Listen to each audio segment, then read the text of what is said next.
Good morning, everyone. Happy Saturday to all of you who are joining us to hear about the Great Hill Cottage Community.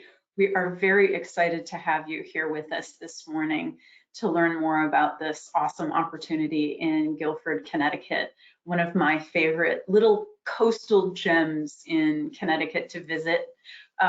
It's a really special town. I'm sure many of you have experienced visiting it, but it's got delightful coastline and it's got a really lovely downtown green area that is quite festive many times of the year with different festivals, different music events, and circled around the entire perimeter by great shops and restaurants, including Page's Hardware. I don't know if any of you are like me, but I am a fan of a good hardware store. And this is one of the best that I have found in Connecticut, and it's family run and owned, I think, for about 80 years. It's just a gem. Anyway, so we're going to be getting underway shortly. We just want to allow people a little bit of extra time to join on a lazy Saturday morning in spring. And so what I thought would be fun is if you all would pop into the questions field, if you can find on your GoToWebinar control panel where it says questions, and then please list where you're joining us from this morning and what made you interested in finding out more about the Great Hill Cottage Community. So I'm going to give people a little bit of time to drop that into the questions field, but I'd really love to know where you're joining us from this morning. Just type that in and I will be able to see it. And once I see it, I will share with the rest of the group where people are joining from and what your unique interest is in the cottage community. We'll also be using the questions field throughout in order to gather your questions so that we can refer those questions on to our various speakers and get your questions about the community, about the cottages answered. Oh, okay, good. We see someone's joining from New Haven, Connecticut, and they are looking for their forever home for themselves and their children. That's so great. Welcome today. I see this is, please forgive me and let me know if I'm mispronouncing your name, but the Thies or Tnice, apologies. Kelly is joining us from New Haven. And we also have Anna joining from New Haven. This is fabulous. And she came across the information, has always loved Guilford and wanted to join. That's great. Yes, it's a really fun little place. Also, someone joining from Branford who loves the area and wants an opportunity to be a part of the community of Guilford. Wonderful. Welcome so much this morning, Ashanti. Jeffrey is also joining us today from New Haven, and he would like to find out more about the lottery process, which we will be talking about. So you are in the right place. And we have someone else joining from New Haven, and they are looking for their first home. That's so exciting. All right, welcome. Oh, exciting. We've got someone on from Stratford and interested in future retirement and affordable, absolutely, an affordable place to live. That's great. And we have Edna joining from New Haven, and she's keeping an open mind and thinking about moving outside of the area. I get that. I've been in New Haven for 25 years, but you know, every now and then I'll see something in another town that sort of piques my curiosity. Delise is joining from Bridgeport and looking as well for a forever home. These are such great sharings this morning. Thank you so much for entering that info into the questions and for letting us know where you're joining from.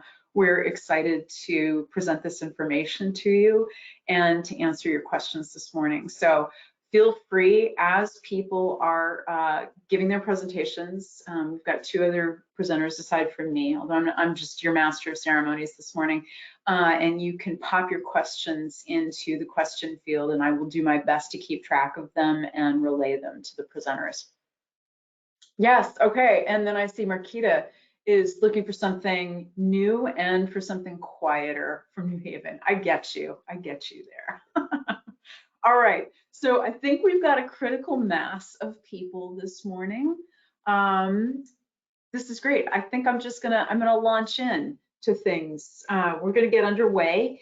And as I said, for those who have just joined, please feel free to use the question field to pop your questions, any question that you have about Guilford, any question you may have about the cottages, and then also when Bridget Russell presents about the process, feel free to add those into the question field. And as I said, I'll do my best to relay those throughout the presentation. All right, and I should introduce who I am since I've been here talking in front of you now for several minutes. My name is Robin Ladouceur, and as I indicated, I am a 25-year resident of New Haven. I work as the Home Ownership Center coordinator at the Home Ownership Center of New Haven, which is part of Neighborhood Housing Services of New Haven. And we are a New Haven-based nonprofit, and our mission is to strengthen neighborhoods by developing affordable housing and increasing home ownership opportunities. And we also love to provide home buyer education on the regular, at least one weekend per month, and then we also have weeknights for that, and financial coaching. We do a lot of that. We also build homes and renovate homes in some neighborhoods in New Haven, most notably New Hallville. And we like to make homes that are safe, beautiful, and energy efficient. And we are very invested in improving perceptions of the neighborhoods in which we work by helping residents take charge of their communities. And as I indicated, I'm going to be your master of ceremonies on this slightly gray Saturday. But I'm glad the rain is going to hold off until tomorrow. All right, we've got three other professionals who are going to be sharing information with you today. One of them is Matt Hoy, and he is the selectman from Guilford. While he is not here live with us today, he generously pre-recorded a blurb for you all about Guilford and the particular charms of living in Guilford. And so we'll get to hear that and then answer questions afterwards. We have Chris Widmer, who is the mastermind. He is the architect and builder behind the Great Hill Cottage Community. And he's going to provide the overall vision and details about the project from an architect's perspective. And then finally, we have Bridget Russell, who is the managing director of the Home Ownership Center of New Haven. She will be speaking about the eligibility factors, the application process, the lottery, and next steps that you need to fulfill in order to progress through this process. And then I'll close out the session. All right, but before I give each of our presenters a good and proper introduction, I'd like to give you a little bit of information about the project, some general information. And so the Great Hill Cottage Community is brought to you by Chris Widmer's architectural design firm, and that is Green Planet Company. They are deeply committed to affordable and sustainably designed housing, and they take this mission into account when designing their homes. At completion, the homes will comply with Department of Energy Zero Energy Ready standards. And what is a zero energy home? It's a high performance home which is built so energy efficient that all or most of the annual energy consumption can be offset with renewable energy. So that's exciting, and that means that bills are significantly less for your utilities, electricity and gas than would be the case in a regularly built home or an older home. And here are some of the useful details about the 10 cottages, 2 that are under construction right now and will be completed sometime this summer, and then 8 more that will be completed in the next year. As you may know, because you saw the information about this, some of this may be redundant, so get ready. They are 1,300 to 1,700 square foot cottages. They're 2 to 3 bedrooms with 2 full baths. They have high thermal insulation, which makes them energy efficient. And there's also high efficiency lighting, appliances, and mechanical systems. And all of these are going to be located on a 12-acre lot that is located just a half-mile from the Guilford town center. So it's a hop, skip, and a jump. And I was lucky enough in the past month to be able to visit Chris at the building site to see how the structures are going up and just to take a gander at the beautiful 12-acre piece of land that these are being built on. And it really is, it's special. There's a beautiful pond on the property, lots of native trees, probably a haven for some fun wildlife. It's just gorgeous, and it was really fun to see the houses being built. And also wanted to give you some information about who is making this project possible. And there's generous funding from several different contributors, including Capital for Change, the State of Connecticut Department of Housing, Southern Connecticut Gas, Eversource, Avangrid Incorporated, and the town of Guilford. All right, so before we get to hear the recorded session with Matt Hoy, I'm going to give a little bit of an intro to him. So he is the first selectman of Guilford, Connecticut, and he was elected as Guilford's first selectman in 2017. Matt also served on the Board of Finance for the city for 26 years, and the last 24 of those, he served as the chair. Prior to being elected, he was the Vice President and Director of Operations for ChimeNet Incorporated, which is a subsidiary of the Connecticut Hospital Association. He is a board of director for the Tweed New Haven Airport since 2015, and he also served as the interim executive director of Tweed from February to November of 2019. He's currently vice chair of the South Central Regional Council of Government and a member of the CCM Board of Directors, which is the Council of Connecticut Municipalities, and vice chair of CIRMA's Board of Directors. He holds a Bachelor of Arts degree from Wesleyan University right here in the state, and he and his wife Cheryl have lived in Guilford for 34 years, which is where they raised their children. So he has lots of experience in the town, and I know you're going to enjoy what you are about to hear from him. All right, so we'll have that video up and give it a go.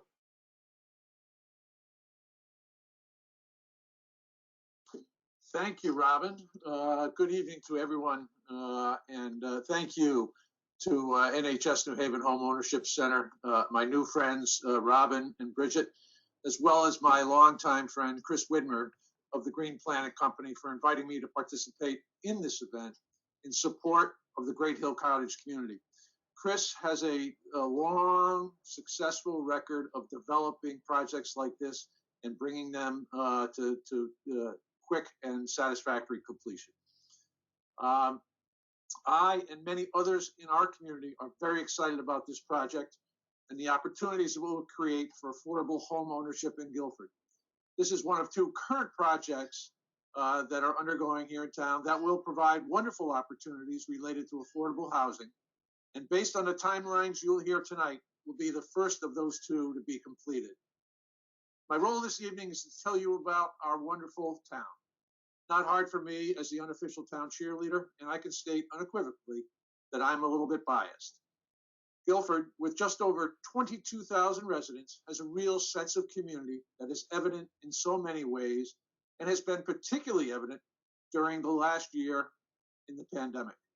Residents in Guilford are welcoming, supportive, and engaged. As Robin mentioned, the historic and quintessential New England town green serves as a center for many community events and informal gatherings. Surrounded by a vibrant business community of unique shops and restaurants, residents and visitors are drawn to it all 4 seasons. Just a half mile south of the green is the Agricultural Society Fairgrounds, host to the annual Guilford Fair. We are a shoreline community with access to Long Island Sound, but also deep roots as an agricultural community and a penchant for preserving the unique character and open space.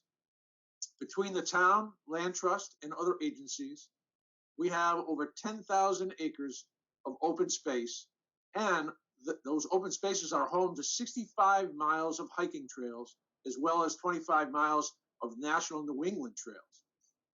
We provide strong support to those in need throughout our community through town and nonprofit organizations like our Youth and Family Services and Social Services departments here in the town, and Guilford's Women and Family Life Center, with the great support of the Guilford Foundation. Our award-winning Park and Recreation Department has one of the most robust senior services programs in the state, while also offering a host of recreational programs for all ages, as well as youth summer camps. Last, but perhaps most importantly, the Guilford Public School System has long been regarded by the State Board of Education as one of the top systems in the state, and for several years has been ranked in the top 10. Guilford High School is a national blue ribbon high school, and the system is well known and highly regarded for its outstanding music and theater arts programs and fielding competitive and highly successful athletic programs. I apologize for being a bit long-winded. There is so much I could tout about our community, and I would be happy to answer any questions anyone has. Thank you.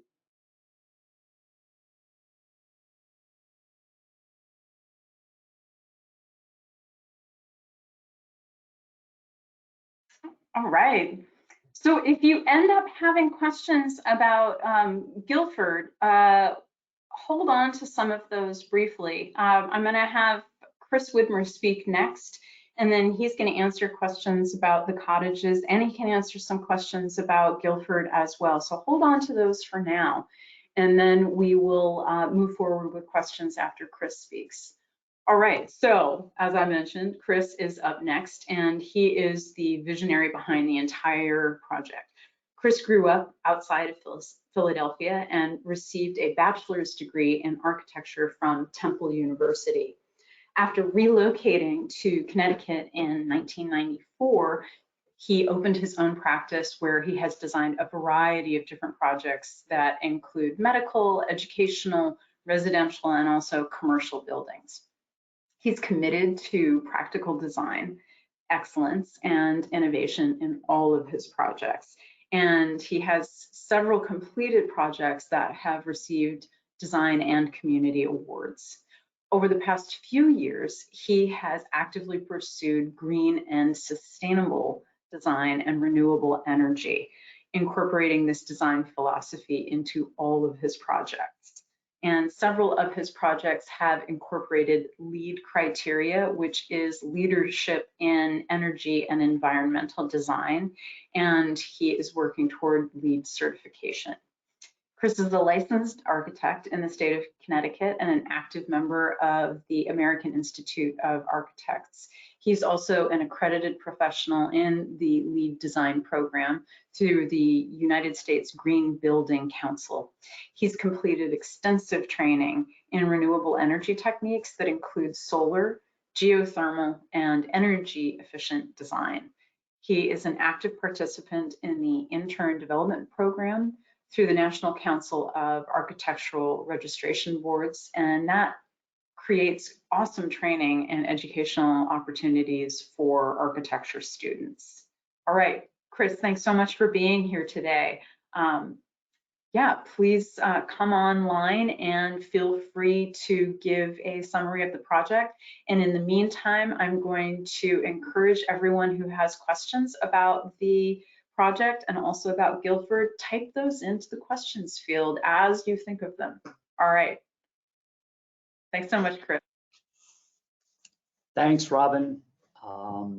As Robin stated, I am Chris Widmer, and I'm the director of Green Planet Company.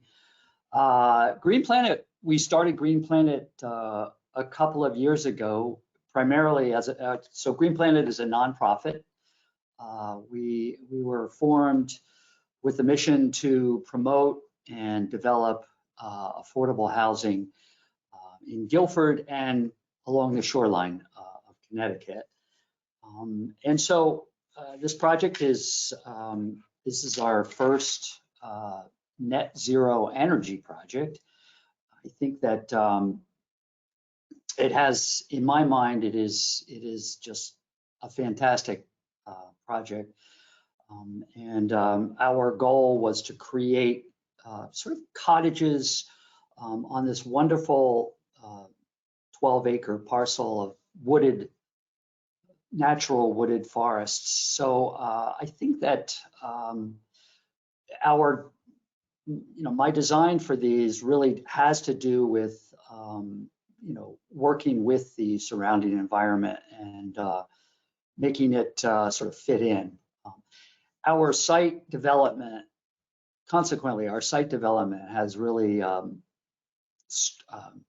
we strive to sort of create as light a footprint as possible.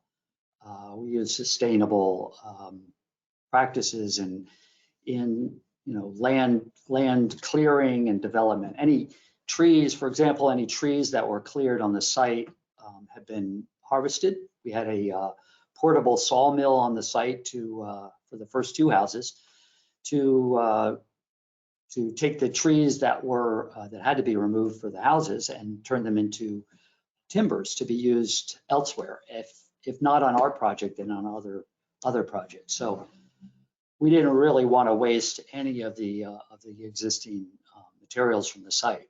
The driveway we're proposing is a gravel drive, which allows there to be minimal site runoff. And as Robin mentioned, there is a pond on the property that had been sort of neglected for a number of years, and so we're in the process of restoring that pond to be a vibrant ecological habitat for birds and aquatic life, frogs and turtles and such. So that's in process. Phase one of the project is underway. That's the first two houses, and they are coming along nicely. We expect to have them completed by midsummer, and in which case they will be sold to the first of the buyers. Each of the two houses is 3 bedrooms, 2 baths. One of the bedrooms is on the ground floor, along with a walk-in closet and a laundry facility, so a laundry room, so that for people who are aging in place, or perhaps people that just like the idea of having all of that on the ground floor, these accommodate that. On the second floor are 2 bedrooms and a second bath.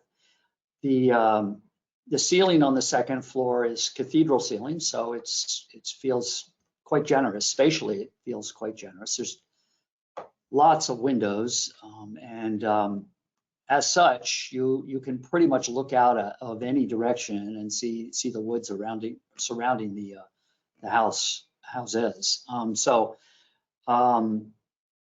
ground floor is sort of open layout, open design.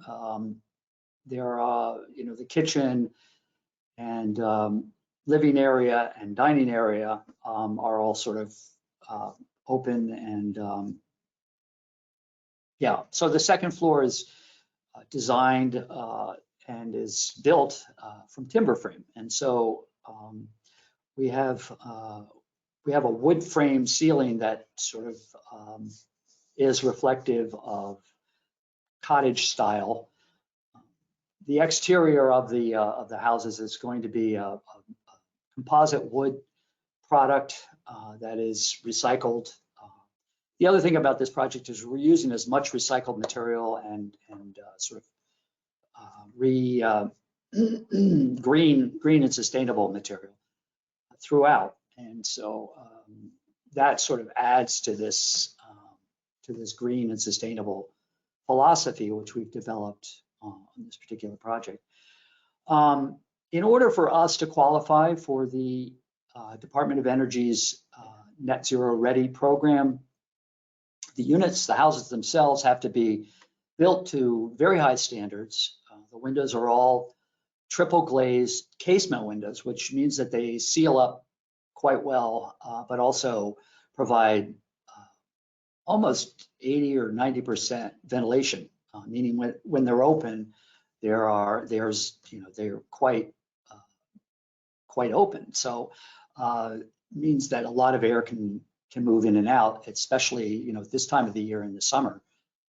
which reduces the need for tons of air conditioning and other supports. The envelope of the house is built. The houses are built of structural insulated panels, which are essentially foam blocks that enclose the whole dwelling. We had our first blower door test about a week ago, and a blower door test is essentially the house is sort of closed up, sealed, and a blower is put in one of the exterior doors and draws all of the air out, creating negative pressure on the inside, so that we can see if there are areas that are leaking air. And we did quite well on that. Code requires these tests to be, say, a 3. Our project came in at a 2, and will only improve from there as we add finishes. So just for point of reference, passive house design, which is this sort of gold standard for this type of housing, is 0.6 air changes per hour. Ours will be about 1.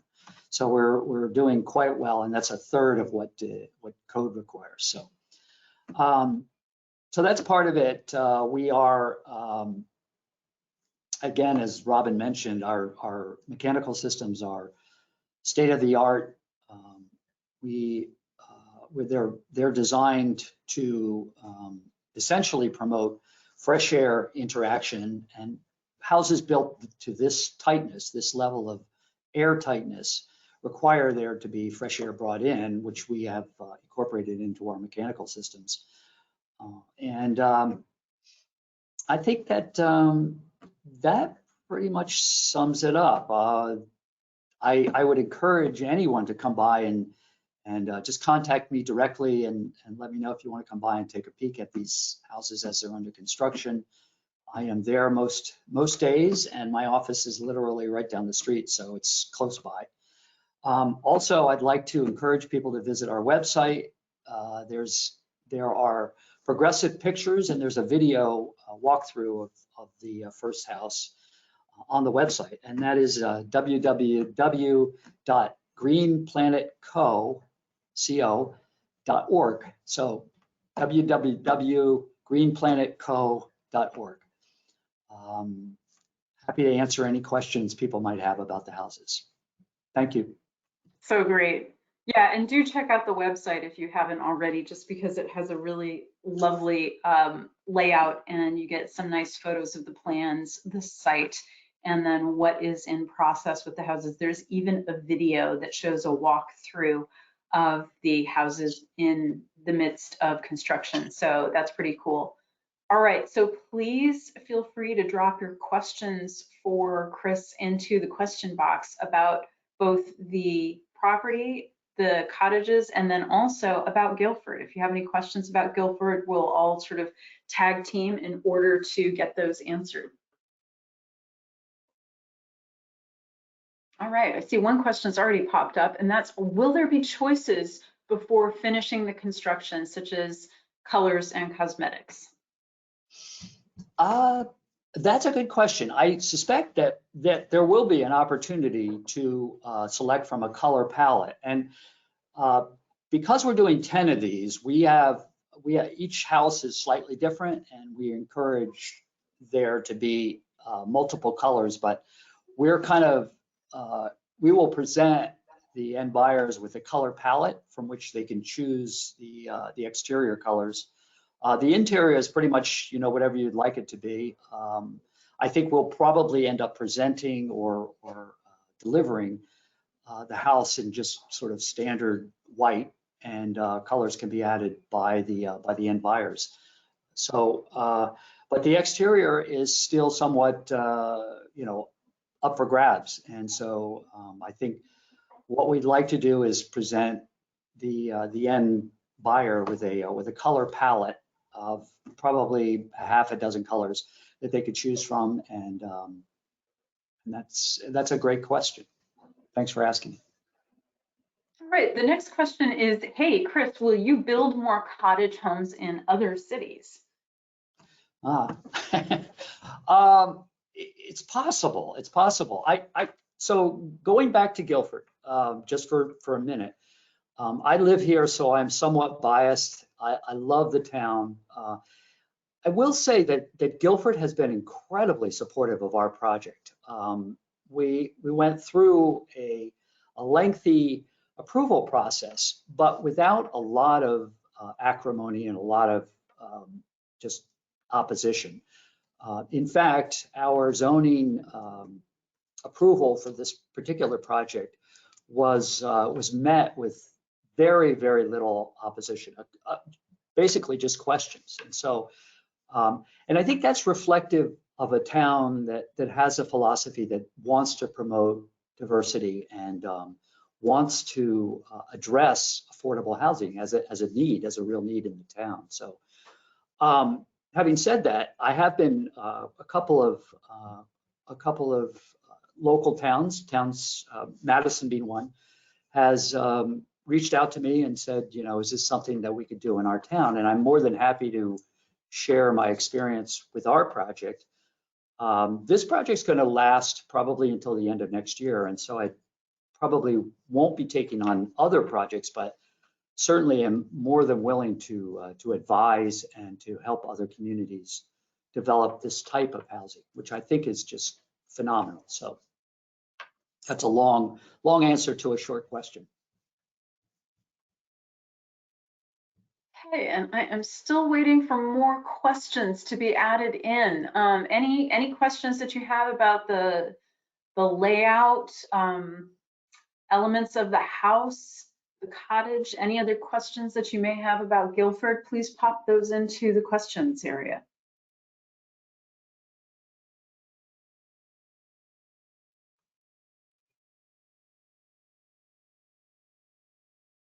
Okay, oh, I see one now. All right, here's a question. Will the homes have basements? They will not, and this question has come up a few times. We designed them as shallow. The system is shallow frost protected foundations, which are essentially a slab on grade, highly energy efficient.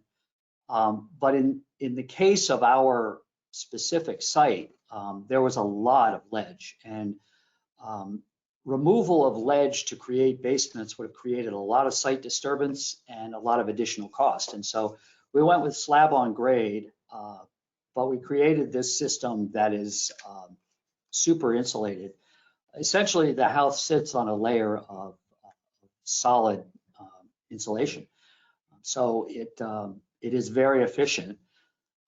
And I think that basements have a real purpose and are good things to have generally. This particular site, I would say not, because going down into ledge creates its own set of issues as far as water infiltration, et cetera. So we are slab on grade, and we've tried our best to provide storage space outside of that of the units. And also our mechanical systems are so incredibly minimal given the construction that there isn't a great need to have huge mechanical space. In fact, our mechanical room is about the size of a small closet. So and that accommodates the whole house. So another long answer. That's great. And I see a whole bunch of questions have shown up in the question box. So this is exciting. We are hopping. All right. So the next question is, what are the floor plans like? I can describe them to you, but it might be better. We have posted the floor plans on our website. I encourage you to go to the website and check out the floor plans, the photographs, and then that virtual walkthrough I think is helpful as well. There are 3 unit types. We are the first two on these first 2 houses are unit type 3, which involves a ground floor bedroom and two bedrooms on the second floor. There's a smaller unit, unit type 1, which actually has 2 bedrooms on the second floor, a full bath, and then a half bath on the ground floor. And all of them use similar materials and a similar open floor plan sort of, logic. So I think that we're, if you want to go on the website, you can see all 3. And then unit 2 is also a ground floor, but a sort of a slightly smaller unit. So they're all there on the website if you want to take a look at them. Awesome. Yes, and I dropped the link into the questions chat for everybody to see. So you can go to greenplanetco.org. Okay, moving on to the next questions. Will the homes have central air? Yes, they will. So we're using what are called mini split heat pumps. These are essentially electrically driven, but highly, highly efficient. And in fact, Eversource has been promoting these for a number of years because they've gotten so efficient and so easily installed. And for a project like ours, where the heat and cooling loads are so low, these small units do an incredible job. The other thing about this particular system is it provides heat and it provides air conditioning. And it can be easily offset with the addition of a small solar array. I should mention that all of the units, all of the cottages have a south-facing roof, so that and are designed so that a solar array can be easily added or provided. If we could get funding to do it, we will provide that with the house. So we're not making that promise just yet. We're going to see what funding comes along, but we're hopeful that we might be able to also include a solar PV system that would net out your utility costs. So. Excellent. Okay, and then we have a question about parking spaces. How many are available for each home? Well, phase 1, the phase we're currently working on, these 2 houses sort of sit on their own lots. So there's parking, adequate parking for 3 cars on site for each of these. The units in the back are going to be more of a homeowner association. There is outdoor parking dedicated to each of the units. Each unit gets 2 parking spaces, and there will be multiple guest parking spaces. So there will be a number of parking spaces provided and also connected with each of the 8 cottages in the rear. And these are the ones you can see behind me. So there is parking available, 2 spaces per unit. For phase 2, there'll be 3 spaces for each of the 2 houses in phase 1. Okay, great. Here's a wonderful question as well about the energy efficiency. Being energy efficient, how does that transfer to buyers, saving on utilities, et cetera? This is near and dear to my heart. So our goal, and net zero essentially means you produce as much energy as you consume. Now, having said that, we have basically an electric house that's offset by the addition of a photovoltaic array on the south-facing roof, which would mean that electricity, if our calculations are correct, and I think they will be, would be non-existent. So your electric bills should be just enough to pay for the meter and maybe a little bit more. A similar house I designed in Hamden had an electric bill, I think at the peak of around, I don't know, $25. It was pretty low.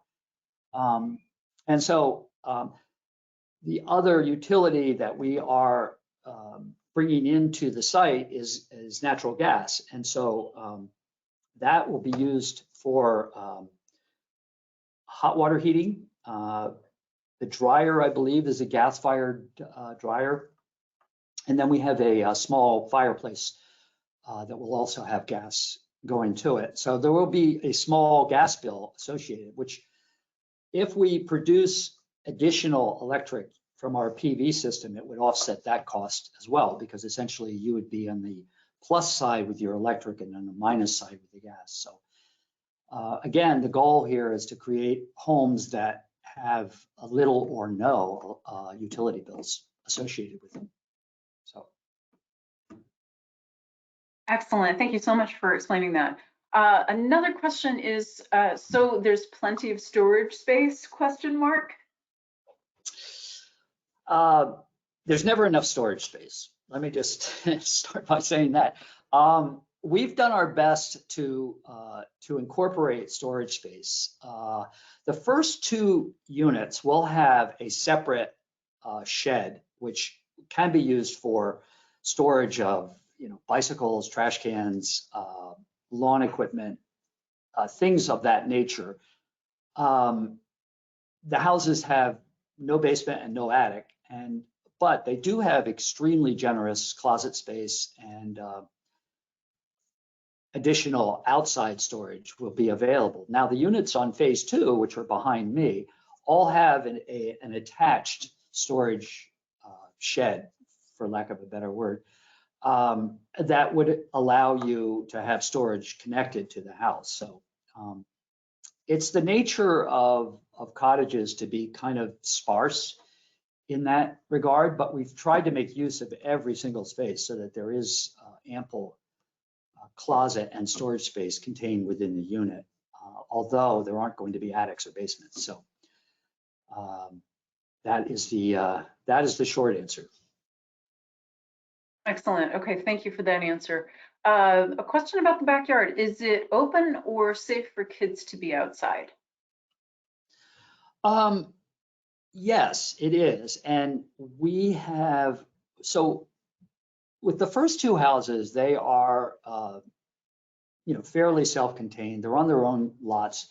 The ones in the back that you can see behind me have yard space, and they'll all have a certain amount of yard space. The rear yards of these are, and again, it will be cleared so that there is space back there. We haven't finalized our landscape plan, but it appears as though we'll have yards for each of the houses. Whether or not they're separated or connected is another item, but there is room back there. It's completely, I mean, we're surrounded by woods, so it's fairly safe from a from a young child perspective. But there is an opportunity for people to install fencing if they would like, with permission or approval from the homeowner association. And we might look at that a little more closely as we get further into phase 2. Phase 1 essentially just has open yard space surrounding it. So there is also a lot of common space. We have the pond. Walking trails are the other thing that will be incorporated in this project. We are working with the town of Guilford to connect our project to the town sidewalk system. And I'm not sure I mentioned this before, but we are literally a 1/10 of a mile away from Adams Middle School, where there are playing fields and basketball courts and tennis courts available to the public. So that is a 5-minute walk from our site, so easily accessed. And the walking trails will be part of our project as well. So Great. And then, well, you kind of already answered this question, but I'll put it just specifically, which is, are the cottages homeowner association participants? In phase 2, yes. Phase 1, the first two cottages are essentially, they're affordable, they're deeded affordable, but they are on their own sort of lots. And not necessarily part of the overall cottage community, although they do share they share driveway and utilities and things like that. the 8 in the rear are part of a cottage community and a homeowner association. There are shared facilities, including a garden area. Everybody would have a small patch of garden, and a screen pavilion, which will be open to all residents of our Great Hill Cottage community. So, yeah, I think that's pretty much it. There are sort of communal features of the 8 units in the back that aren't necessarily included in the units in the front.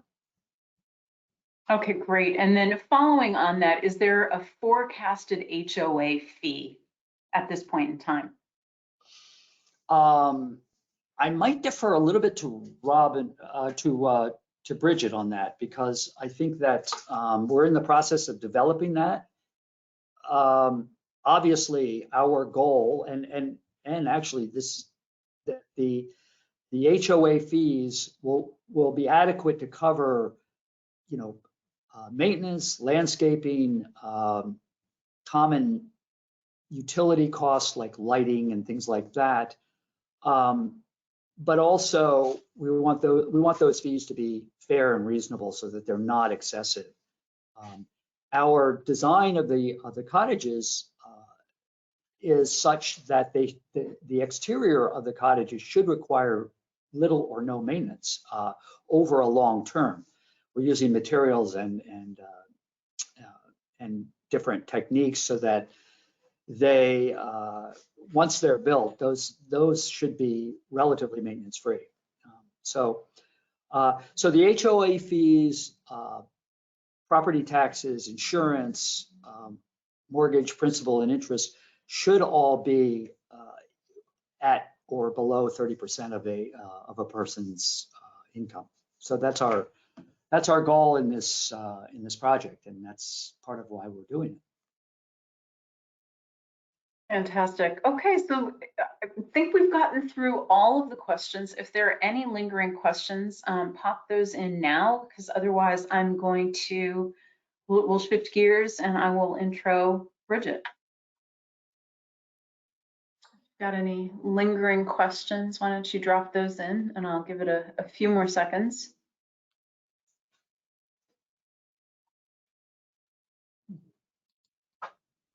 Okay, I think we're good. Excellent. All right. So up next, we have Bridget Russell, who, as I mentioned before, is the Managing Director of the Home Ownership Center of New Haven. And she's going to explain eligibility, the application process, the possibility of a lottery, and next steps for you.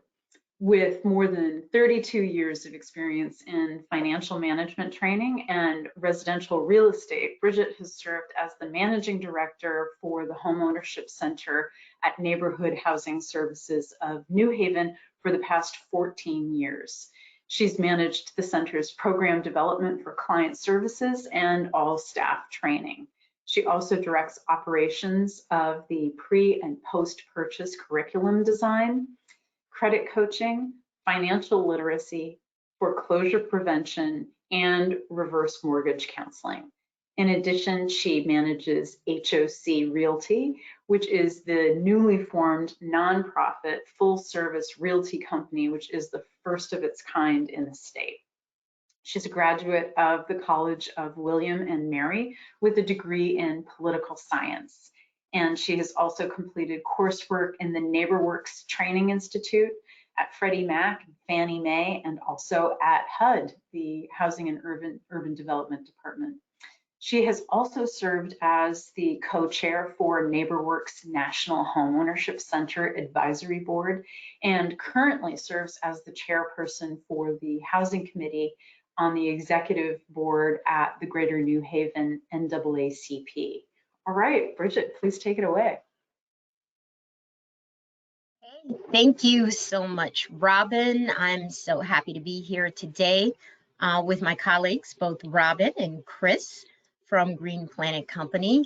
Good morning, great morning to everyone out there who thought it not robbery to participate with us on this overcast but lovely Saturday.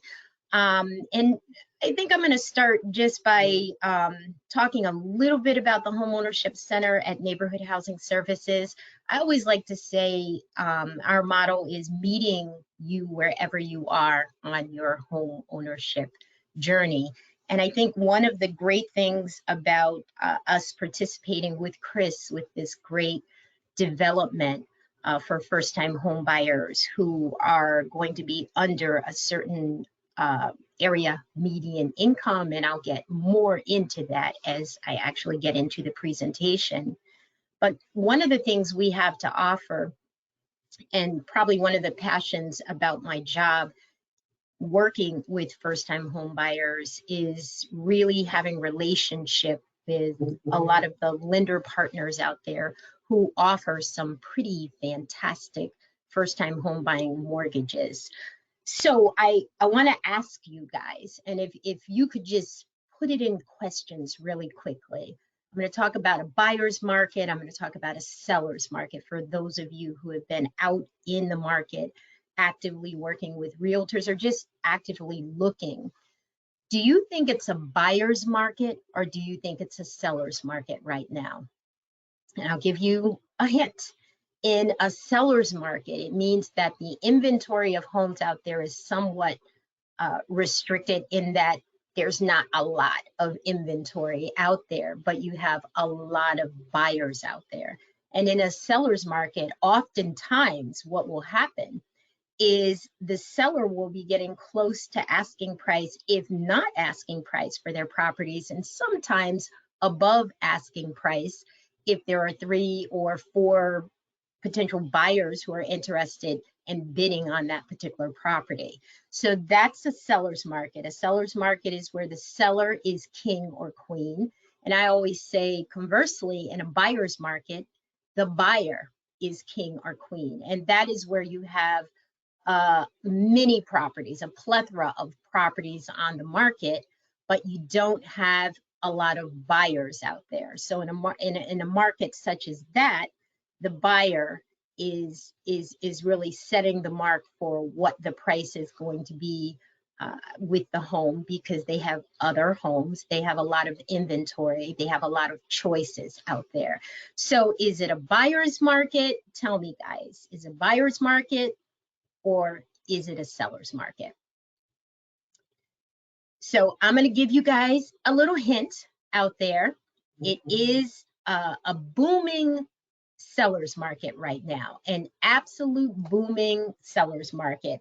There are not as many, the inventory is low right now. We're hoping the inventory might pick up a little bit more as the spring moves on, because traditionally spring is the time where people begin to list their houses.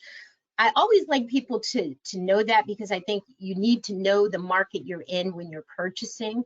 Now, some of the advantages out there that are still very attractive to a buyer that might be buying in a seller's market is the fact that the interest rates, guys, are so fabulous.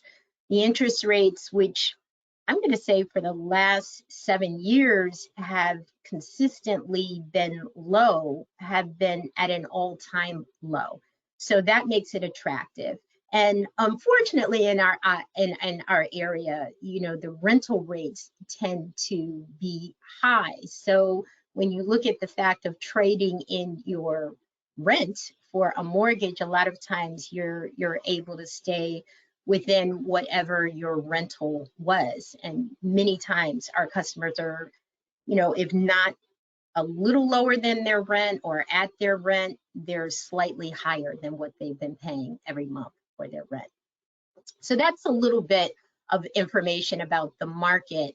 And I wanted to address, just because Chris had pitched the question over about HOA fees. So we like to look at the HOA fees at other affordable developments that are out there.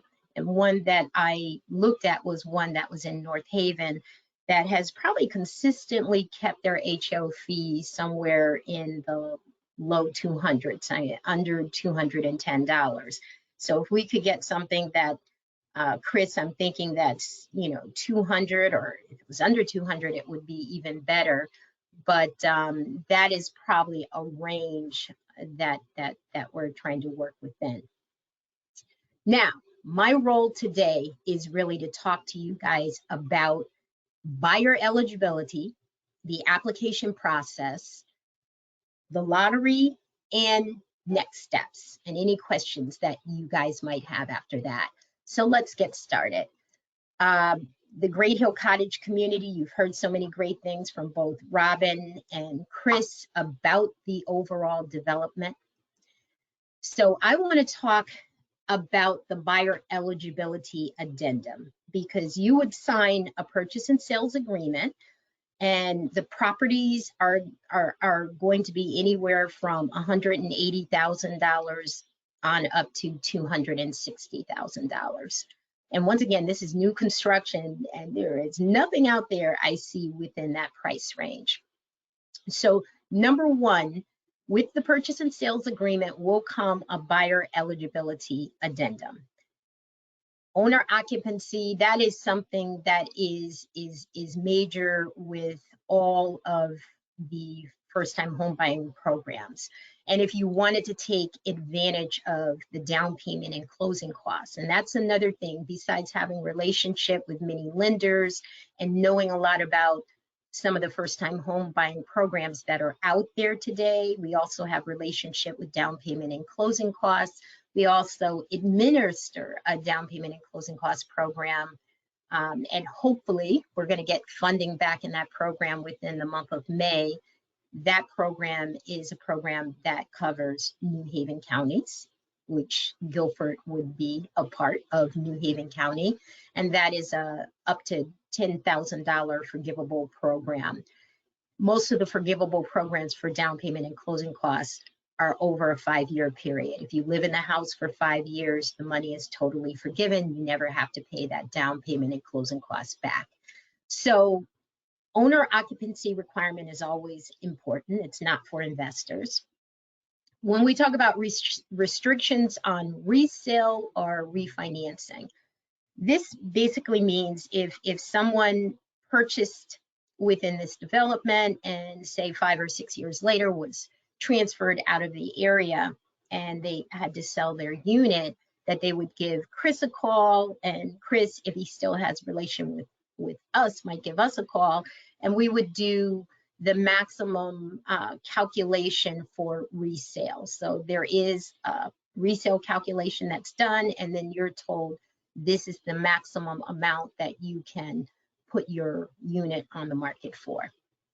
So these restrictions that I'm talking to you about, these are what are referred to as the deeded affordability restrictions that Chris referred to, have a 30-year life to them. So the owner occupancy, the restrictions on the resale and refinancing, the fact that an eligible buyer cannot exceed 100% of the area median income, and that also known as the AMI, and that also would go with when you're selling the unit. You have to sell the unit to an individual or family where the household income does not exceed 100% of the AMI. So currently the AMI that we are looking at is for 2020 until the 2021 guidelines come out. And even when the 2021 income guidelines come out, I don't anticipate it moving more than $2,500 to $3,000 maximum. I could be wrong, but right now that income that you cannot exceed is $91,200. Absolutely, I don't want you to get confused about this, because I do get calls. Does this mean, Bridget, I have to make $91,000 in order to qualify? No, it is saying this is the maximum income that you can make and still qualify. Now, there is a caveat with that. If it is a family of 4, I can still get a family of 4 is allowed a little more. And I think it's somewhere in the vicinity of $102,000. And I'm just gonna double verify on that, but please give me a call, shoot me an email, and I'll let you know if you are a family of 4. So let's talk a little bit about the application process. Now, there is an application that I did upload that you all can download, but the first thing would be to complete the program application. There are certain documents that will be required, and one of the reasons why is because, once again, because there are subsidies that were involved that are going to be involved with the development, some that will come from the Department of Housing. There's certain information that I have to submit back to the Department of Housing. So I collect that information at time of application. So we would be looking at least 1 month of your income so that I could just make sure you're within the income requirements. So of course we could look at retirement, Social Security, your pay stubs if you're currently working, self-employment as well. I need 2 months of consecutive recent statements, your bank statements with the funds that you're going to be using in the transaction. We'll be looking at 2 years of tax returns in your 1099s, your W-2s, your Schedule C if you happen to be self-employed.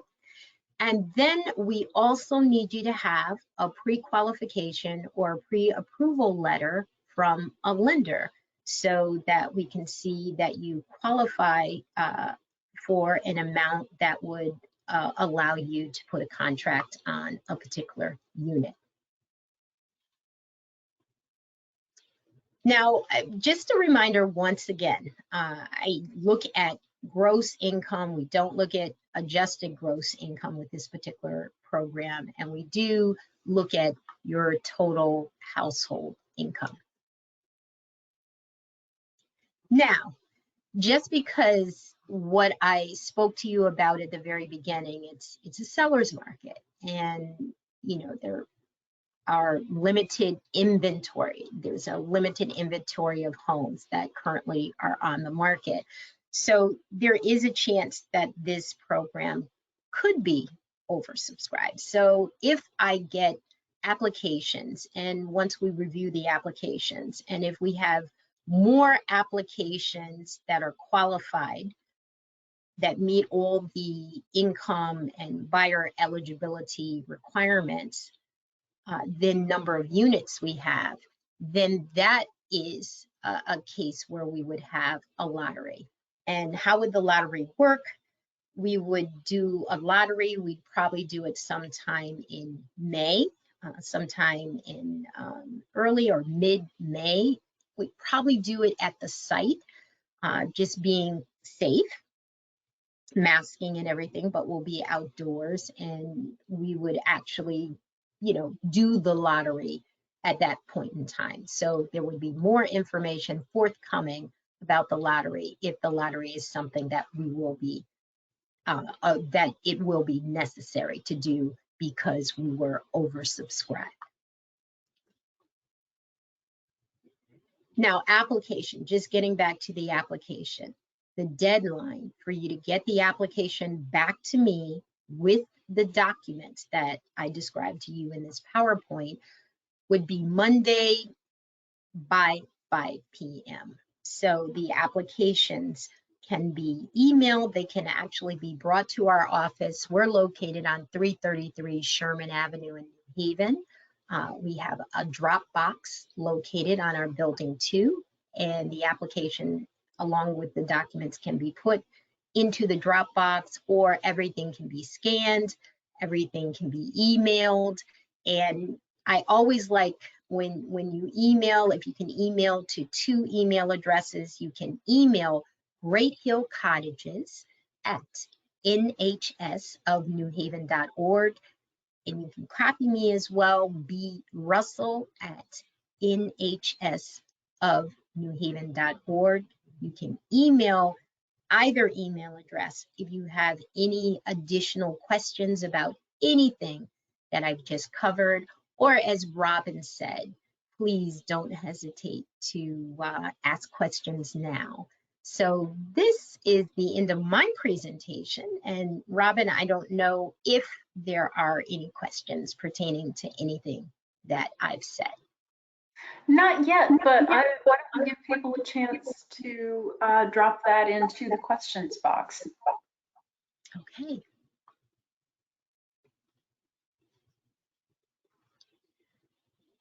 So I'm excited. I hope you guys are excited to get more information about this. It's not often that you see an affordable housing development that actually comes into fruition in Guilford. And I think, you know, Chris, did you say this is the first affordable housing development for homeowners that Guilford has had? You know, I'm not sure it's the first. It's the first in a long time. That's for sure. Okay. Guilford has done affordable housing and is in the process. One of the projects sort of concurrently going is the Woodruff Farm property, which includes rental apartments. But right. Yeah, home ownership is sorely sort of underrepresented. Affordable home ownership is underrepresented in our town and along the shoreline. So it's good to be a part of the solution. Definitely. All right, I'm seeing some questions come in. So how would one apply for down payment assistance? So one of the things I would invite a person to do is to talk to me, because the down payment programs have certain caveats and restrictions as well. And there are some lenders that have it. So I know Guilford Savings Bank, Webster Bank, People's United Bank, Liberty Bank, American Eagle Financial Credit Union. Those are institutions that come to mind that I know deal with a program called Housing Our Workforce. And for that particular down payment and closing, actually that's a down payment program only. It's a one-to-one match up to $10,000. So if you had 10,000, you could get 10, 5,000, you could get 5. You can make up to 120% of the median income and get that. So for this particular program, which is up to 100% of the median income, that's a great component. That program is first come, first serve, meaning you have to have a contract when you actually go to one of those lenders. Those lenders, you would obviously have to get your first mortgage from them as well. And all of those lenders, except maybe excluding one, which would be the credit union, also participate with the Connecticut Housing Finance Authority. And that's our state housing finance authority that has a tremendous first-time home buying program, the CHAFA program. You guys might be more familiar with that name. Right now, that interest rate is 2.875% for a 30-year fixed mortgage. And CHAFA also has their own down payment and closing cost assistance program. With that particular program, it's not forgivable, but you have a second mortgage for your down payment and closing cost assistance, but it's at the identical rate of your first mortgage. So it would be 2.875. It also would be amortized over 30 years. So it'd be a relatively very low payment. So just talk to me about that, and I can talk about the programs that are available right now. I said there's a program that we have that will be coming available. We're supposed to be refunded in the program by May, and that's a $10,000 program, which once again, it looks at a restriction of up to 100% of the median area income, which would fall in line with this particular development. That's a forgivable program over 5 years. So you live in the unit for a 5-year period, it forgives 20% on the anniversary of your actual closing date. So yes, please email me and I'll send you information about those programs. Wonderful. All right, a few more questions have come in as well. If you have everything else except the pre-approval, can you still apply or no? You definitely need the pre-approval or the pre-qualification, because we're looking for people who have the ability to move forward to actually enter into the lottery. You have to show me that you have the ability to actually qualify for it today. Okay, great. Thank you for that. Okay. Someone says, this is my first time looking for a home, therefore I'm not sure who will be the best lender. I'm once again, just as a nonprofit housing counseling agency, and our job is really to know programs that different lenders have so that we can give people at least 3 options in terms of lenders and potential programs that they might be able to qualify for. So definitely give me a call and I'll see how I can be of assistance. All right, and then someone said, would you please place the requirements on here, or is there an instruction page on the application? There's actually a handout that is in the handout section on the control panel for GoToWebinar. So if you're able to access that, that has all of the information. You know, one thing I am missing, Robin, and I'm sorry because once again, I didn't include it, but I will email it to you. If you email me, there is a page that will remind you of these are all the documents that we would need included back with the application. And I will send out an email to anyone who wants to submit an application. Excellent, thanks so much. Any other questions? I think we've kind of hit the end of the list that I saw in the question box. If there are any lingering questions for any of us about the process, about Guilford itself, or about the cottages, please pop those into the questions.